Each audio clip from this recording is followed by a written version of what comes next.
మనం చూస్తే సిస్టీ fertility centre అని చెప్పి ఒకటి వచ్చింది. లైక్ వాళ్ళు ఈ బెగ్గర్స్ అందరినీ కలెక్ట్ చేసి వాళ్ళ స్పర్మ్స్ తీసుకొని వాటిని యూజ్ చేయటం.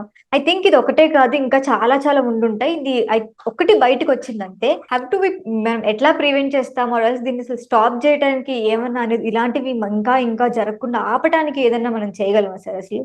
సెప్టెంబర్ 3rd ఇక్కడ కన్స్యూమర్ రైట్స్ కౌన్సిల్ వాళ్ళు, వికాస్ పాండే గారు నేషనల్ ప్రెసిడెంట్, మా యాక్టివిటీస్ అన్ని తెలుసు.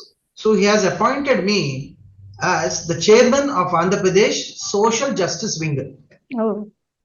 అండ్ మా ప్లాన్స్ ఏంటంటే కమిషనర్ పోలీస్ ఇక్కడ విశాఖపట్నంలో fantastic, very very dedicated man. ఆయన సెల్ నెంబర్ ఇచ్చేస్తారు అందరికి, ఎక్కడ ఏ ప్రాబ్లం ఉన్నా వాట్సాప్ చేయండి అని. సో ఆయనతో మేము కొలాబరేట్ అవుతూ రోటరీ వాళ్ళతో కంబైన్ అవుతూ we are going to take up all this begging aspects, ఈ ఉల్లంఘన వైలేషన్స్ ఆస్పెక్ట్స్, అవేర్నెస్ స్కామ్స్ అన్ని స్టార్ట్ చేయబోతున్నాం.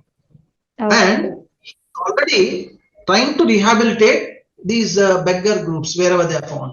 నేను అనేది ఒకటే, we all know ఒక వ్యాన్ వస్తుంది ఒక స్పెసిఫిక్ టైంలో ఒక స్పెసిఫిక్ జంక్షన్ లో ఒక group of beggars దింపుతుంది.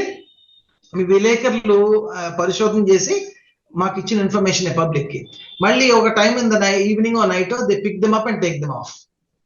And what I observed, ఇవాళ వారం రోజులు ఇక్కడ ఉంటే వారం రోజులు బేగంపేటలో ఉంటారు, వారంలో నారాయణగూడ దగ్గర ఉంటారు, తర్వాత మళ్ళీ మా సీతందార్లో వస్తారు.